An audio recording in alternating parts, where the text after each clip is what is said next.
Hello guys, welcome back to NFT Inspo. For today's video, we are going to show you how to add products to Instagram Shop. So if you're interested, let's start the tutorial.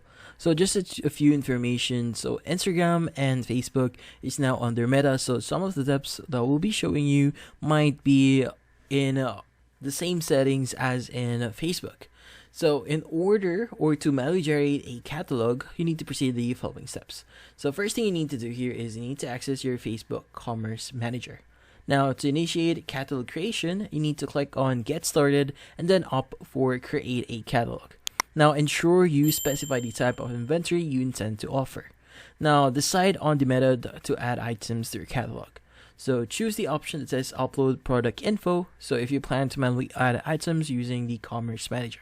Now, opt for Connect a Partner Platform if your items are hosted on a partner platform integrated with Meta.